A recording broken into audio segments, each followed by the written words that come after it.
Tudo bem. O que a gente tem programado para essa aula, tá? Eu havia pedido para vocês dar uma pesquisada sobre trabalhos, né?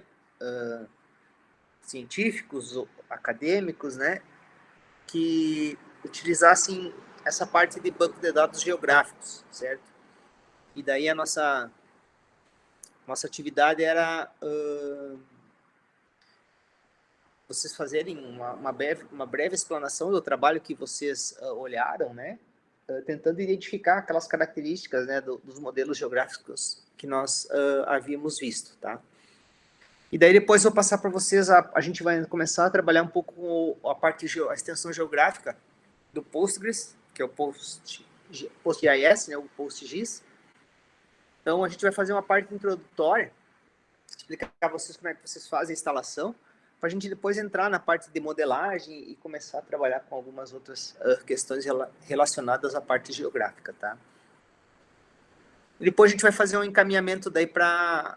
amanhã nós não temos aula, né? Mas daí essa aula de amanhã ela vai ser recuperada no dia 24, que é o sábado, né? Então, nesse material que eu vou passar para vocês, tem uma atividadezinha ali, que daí vocês vão ter essa aula do sábado como uma aula assíncrona, para vocês tentarem fazer essa atividade, tá? Então, podemos começar aí, vamos ver o que vocês se vocês pesquisaram, não pesquisaram, o que vocês acharam, né? E, de repente, fazer uma explanaçãozinha sobre... Cada um faz uma explanação rápida aí, uns 2, 3 minutinhos sobre o trabalho. Quem deseja iniciar?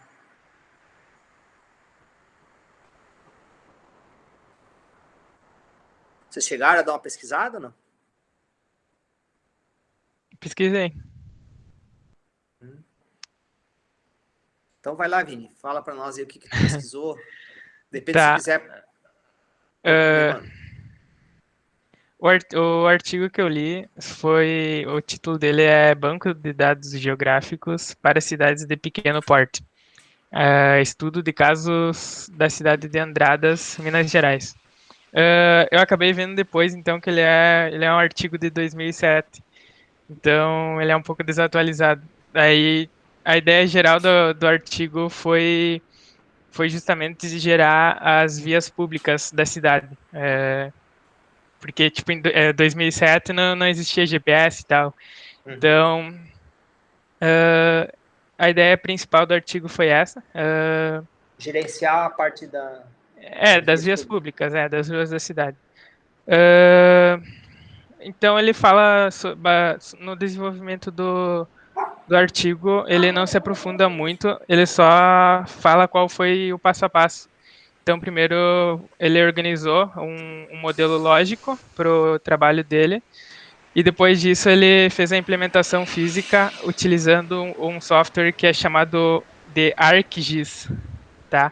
E daí ele fala que, basicamente, o banco de dados dele é composto por duas classes ou duas entidades, que seria uma para armazenar o objeto em si, e uma delas é utilizada para fazer identificação.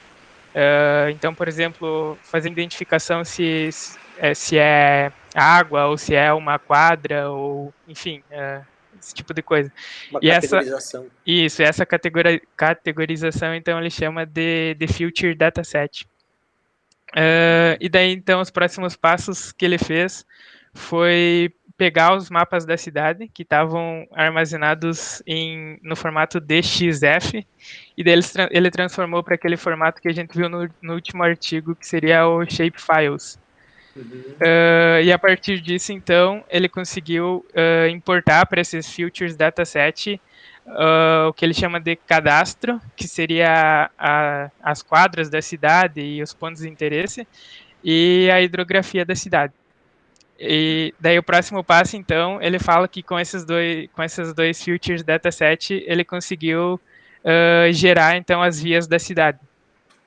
E ele fez isso gerando, tipo, pontos de intersecções no cruzamento, em cada cruzamento da cidade, e traçando linhas.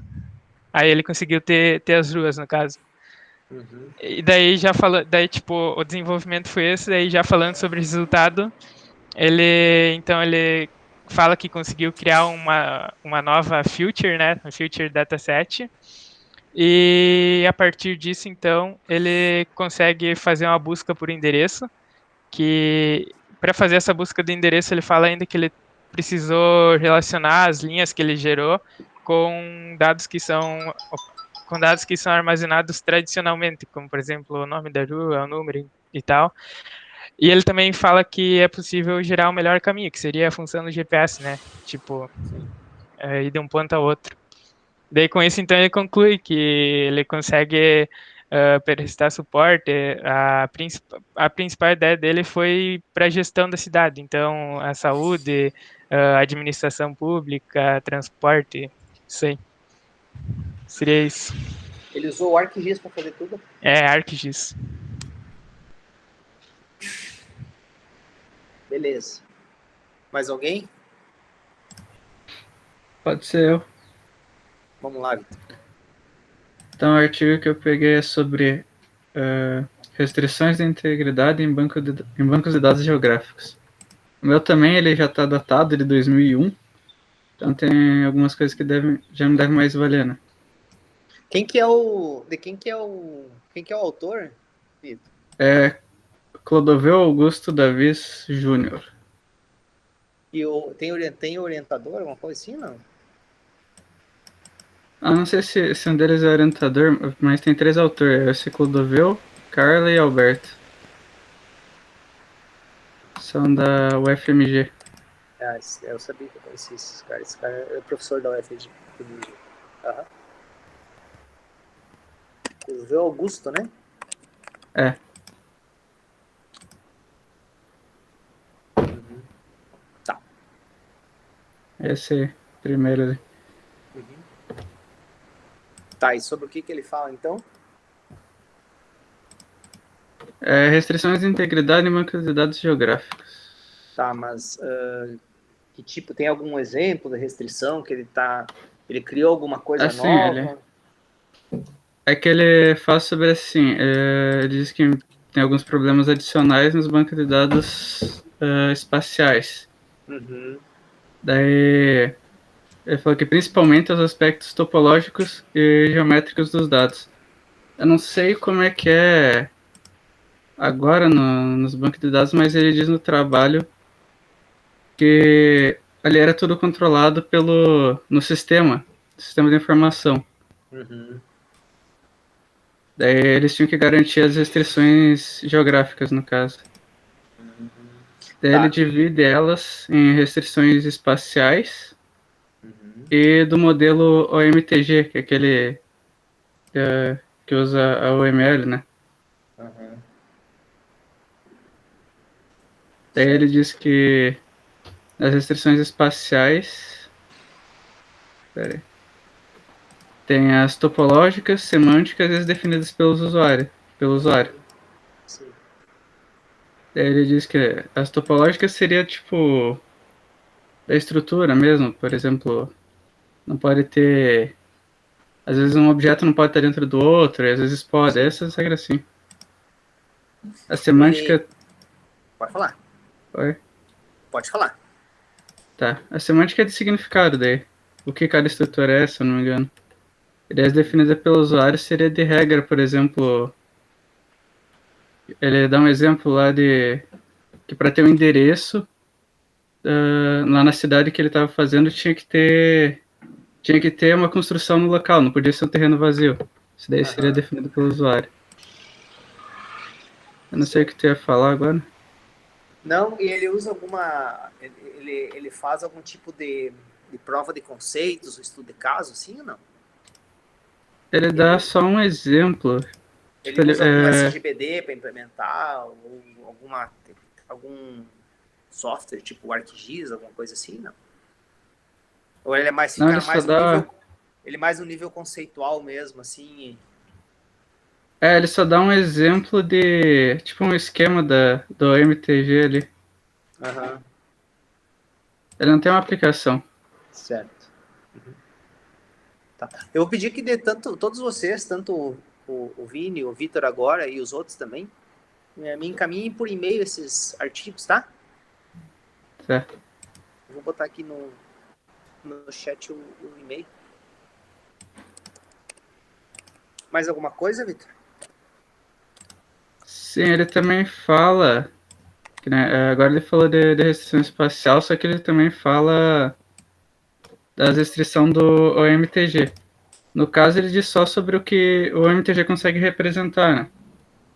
Daí ele fala sobre as restrições que ele tem dos campos que o MTG fornece, que lá ele diz que são as isolinhas, tesselação, subdivisão planar, rede triangular e irregular e amostras. E sobre as relações que ele permite fazer. Tu viu, muitos conceitos que ele fala ali são aqueles conceitos que a gente viu na aula passada, né? A questão das isolinhas, a questão dos grids em rede, né? Ele diz que o modelo permite a associação simples, relacionamentos espaciais e relacionamentos topológicos em rede. Daí ele também diz que quando são relacionamento espacial, tem algumas operações básicas, que seriam a toca, em, cruza, sobrepõe e disjunto. Essas aí seriam as básicas, mas dá para fazer outras com base nela. Uma que ele dá exemplo que dá para fazer seria a próxima. E daí os relacionamentos em rede são basicamente uma rede de grafo, na verdade. Que daí pode ter um arco, são estruturas de arco-nó e de arco-arco. Isso daí seria, por exemplo, você tem um nó num grafo e um arco seria o que conecta dois nós. É basicamente isso. Pra você saber qual que é essa relação. Tá jóia. Tá, ele também diz que tem as restrições relacionadas à herança. Que também dá para usar o conceito de herança no modelo MTG. Que seria basicamente a mesma coisa que a herança da UML. Da UML. Um objeto pode ser aquele negócio de generalização e especialização. A mesma coisa que nos bancos de dados orientado a objeto. Objeto relacional. Daí a outra coisa que ele diz é que tem a agregação espacial. Por exemplo, um objeto pode ser formado por outros. Por exemplo, um estado, que ele dá de exemplo, é formado pelas cidades que estão nele.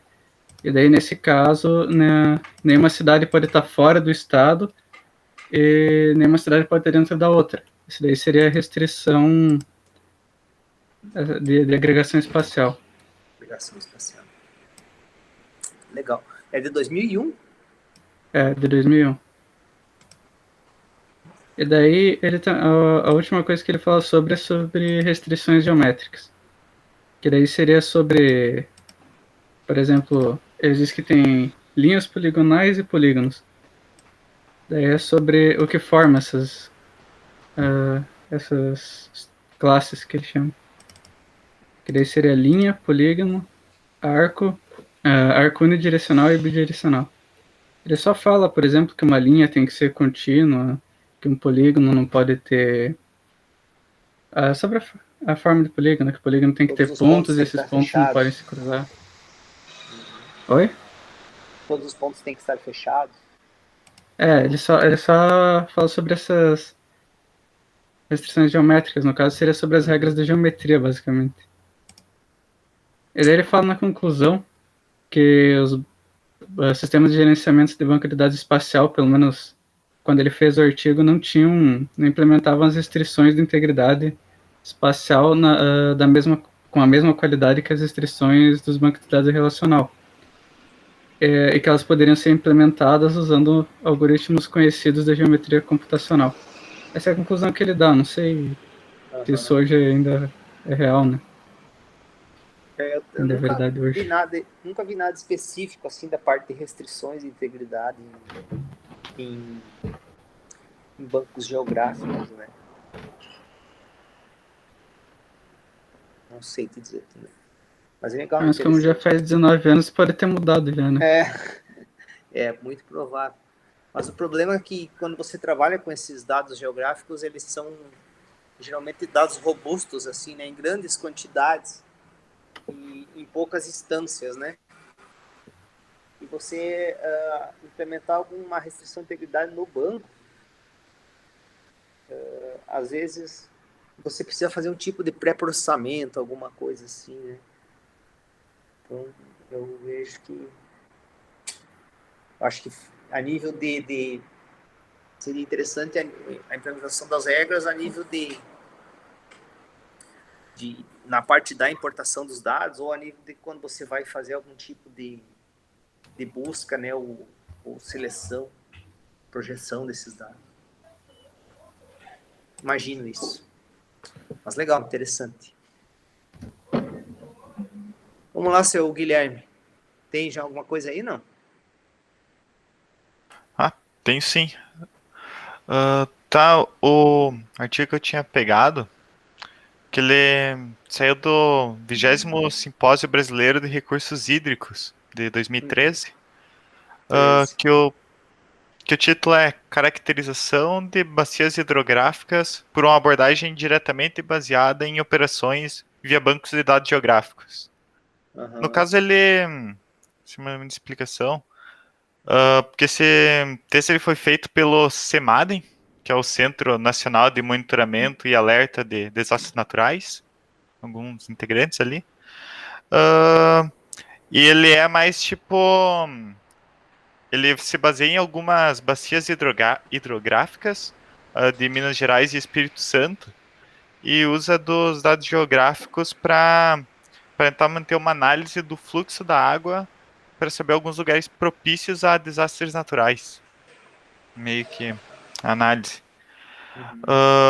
No caso daí, ele usa, sempre falando da bacia do Rio Doce, que ela começa em Minas Gerais, mas boa parte dela é no Espírito Santo. E ela usa a aplicação que eles fizeram, utiliza o PostgreSQL e o PostGIS. Que ele até explica mais ou menos que é feito usando aquela ideia de grade, de raster, para fazer todo o contorno assim, da bacia hidrográfica. Um pouco daquele shapefile, para as formas da bacia hidrográfica. E ele explica mais ou menos como é que é o funcionamento da aplicação. Que eles usam algumas bases assim, externas para fazer a comunicação e para conseguir alguns dados, que daí ele consegue mais ou menos pegar pela ideia do fluxo da água e pela topografia para tentar mais ou menos distinguir onde é que seriam lugares que pode ter um fluxo maior, que seriam lugares que para manter esse monitoramento, para ter essa ideia. E daí mais sobre essa questão, daí eles falam que usaram uma aplicação feita em Python para ter essa busca dessas informações. A parte do PostGIS, eles falaram de usar os comandos de shape to PostgreSQL e o raster to PostgreSQL. Isso é um pouco mais comentado, que acho que ele é tipo para transformar esse tipo de dados em algo para o banco de dados, né? Mais ou menos. No momento que você você pode fazer a importação, né? Você pode usar esse comando para fazer isso, né? E você pensa assim que o shape ele vai ser tipo, aquele modelo vetorial, né? De linhas. E o raster vai ser o modelo em grid, aquele. Sim. Que são os dois tipos de dados que a gente trabalha daí, né? Então, se você quer o contorno de uma cidade, né, você vai ter um shape ali, né? Vai ter uma forma que te dá aquele contorno. Sim.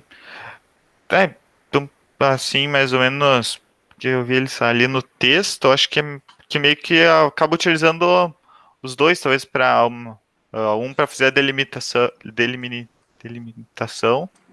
e o outro e o outro para fazer uma parte da topografia, assim, busca informações. Isso, tem os pontos de coleta, né? Isso.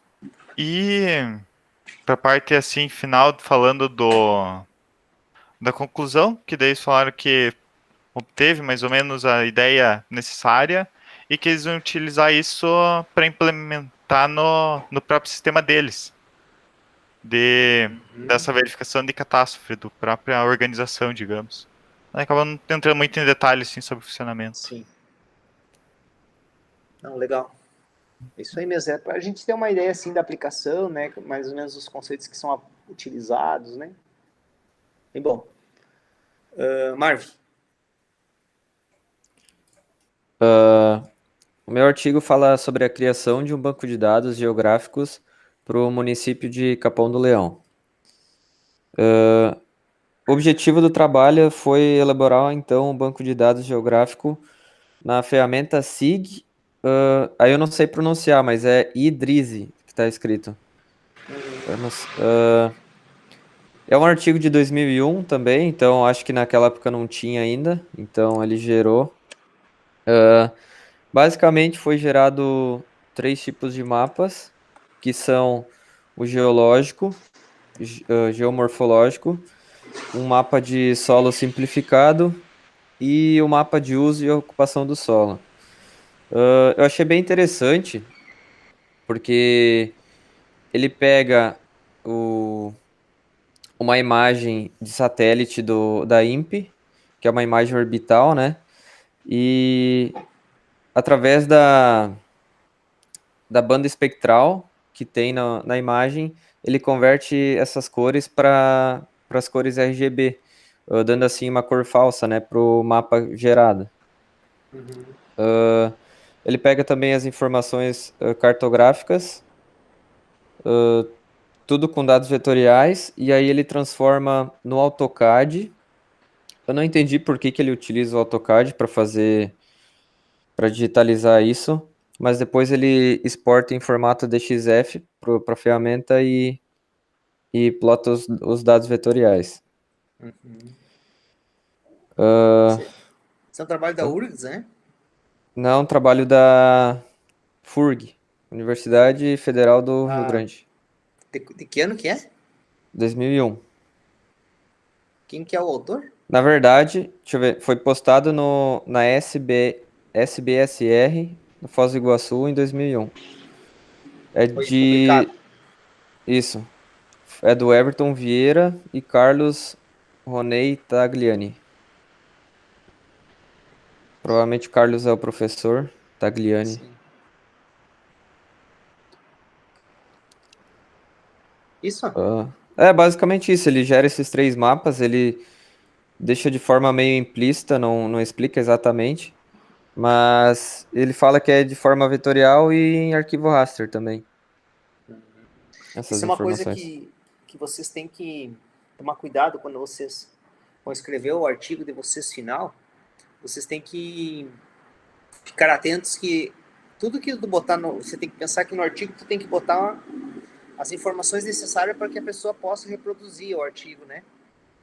Então, às vezes, se você lê um artigo, tu não consegue reproduzir aquilo que está ali, né? Ou está muito complexo, então isso acaba perdendo um pouco da relevância, né, do artigo.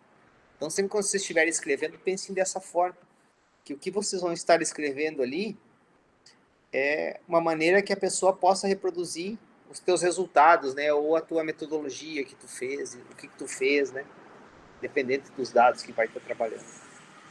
Aqui ele fala de forma bem implícita, assim, ele explica basicamente tipo, que ele pega os dados e leva para o AutoCAD, depois exporta ali, mas não diz muito Parece tudo acima meio é bem manual, assim, né?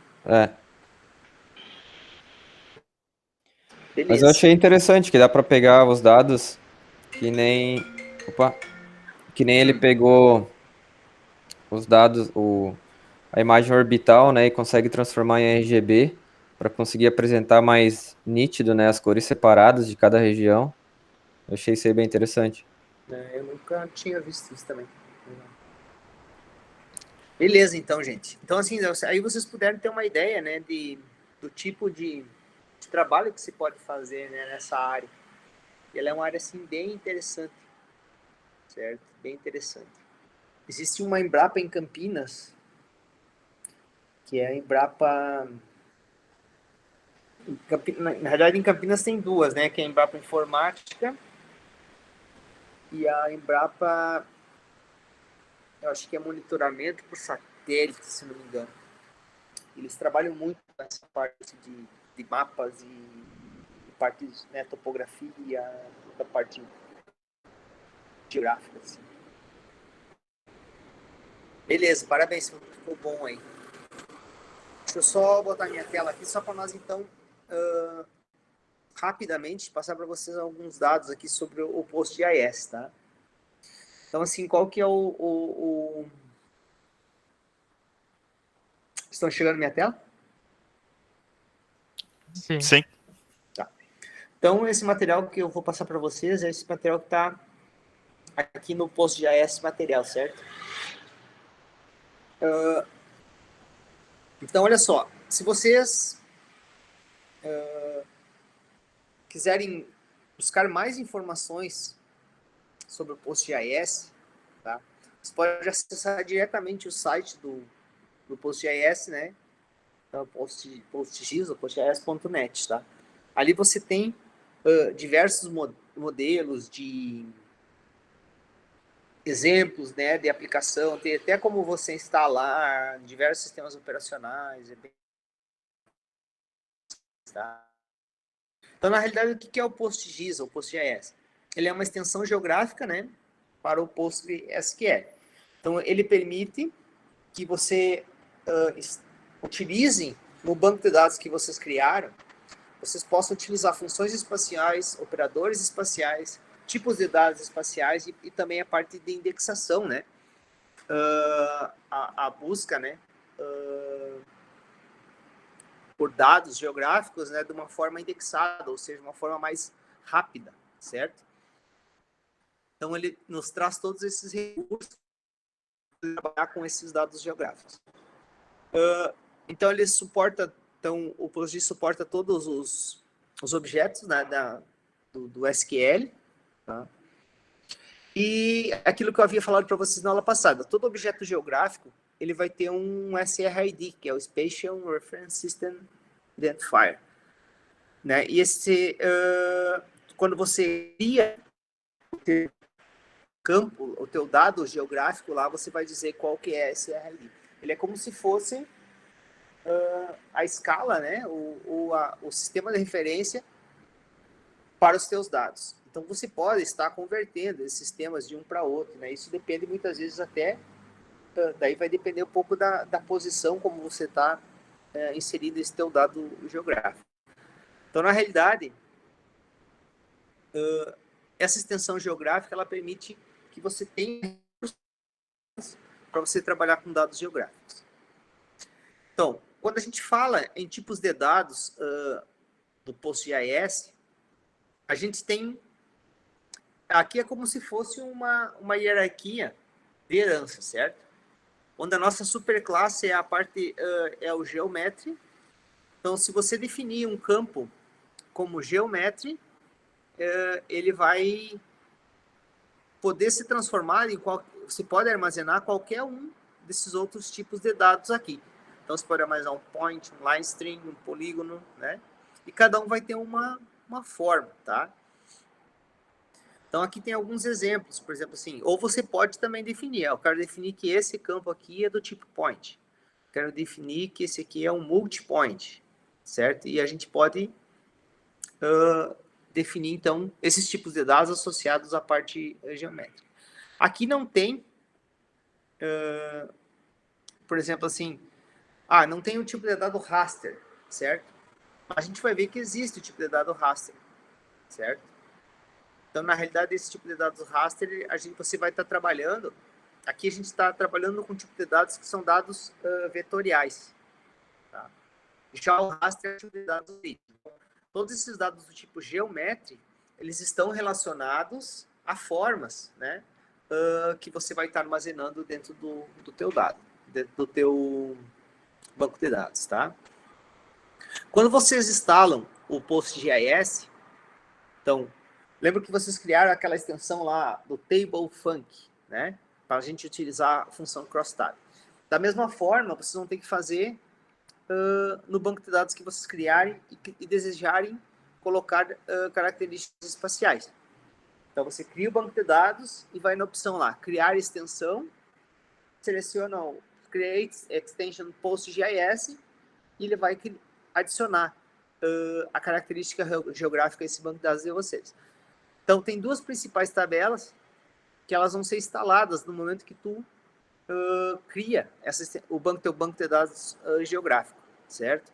Que é esse Special FCs e Geometry Columns, certo? Então, são tabelas que elas são utilizadas para fazer o gerenciamento dos dados geográficos, tá? Bom, como que eu faço, então, para mim fazer a instalação? Você pode, lá no site do PostGIS, ele tem várias maneiras de você fazer a instalação. O que eu sugiro para que vocês façam, tá? Que vocês utilizem o aplicativo Stack Builder. Vou pegar aqui. Tá? Quando vocês abrirem o Stack Builder, eu estou abrindo aqui só para vocês.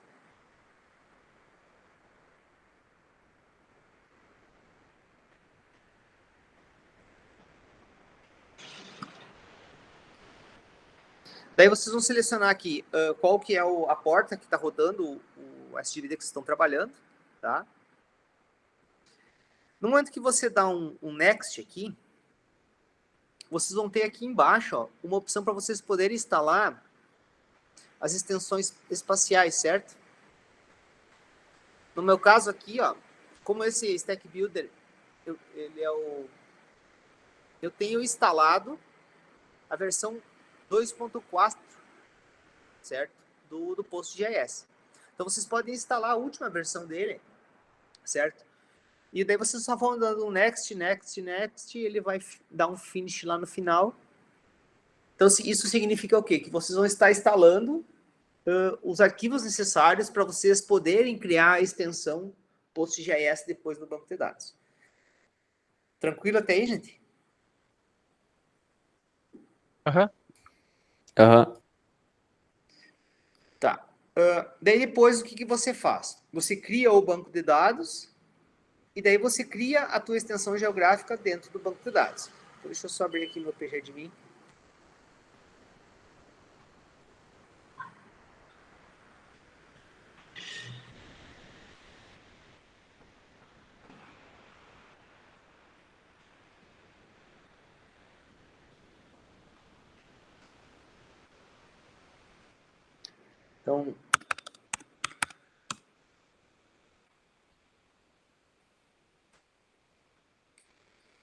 Então, por exemplo, aqui, se eu pegar aqui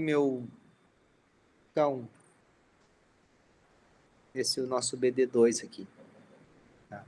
Então, eu posso vir aqui na opção, ó, Create Extension, e daí eu seleciono aqui o PostGIS.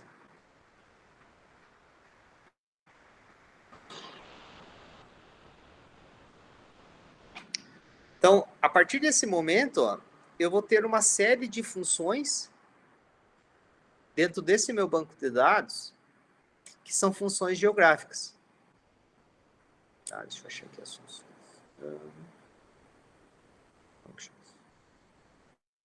Olha só. Então, eu tenho todas as funções geográficas instaladas nesse banco daí, certo? E daí, com isso, eu posso utilizar essas funções para mim trabalhar com a parte geográfica daí, tá? Ah, professor, eu posso botar o comando create extension PostGIS? Posso, certo? Então, desde que você tenha feito a instalação do PostGIS na máquina de vocês, é possível depois você criar a extensão dentro do banco de dados, tá?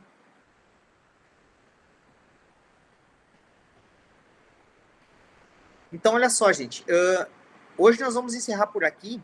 O que eu vou pedir para vocês fazerem para a próxima aula, tá?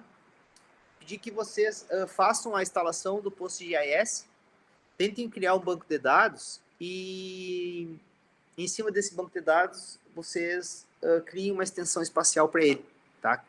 Tornem esse banco de dados geográfico, certo? Então isso fica de tarefa aí para a próxima aula aí que você pode fazer no sábado, então no dia 24. Daí na próxima aula a gente vê algumas funções espaciais, a gente vai fazer um exemplo daí junto aqui, para vocês verem como funciona.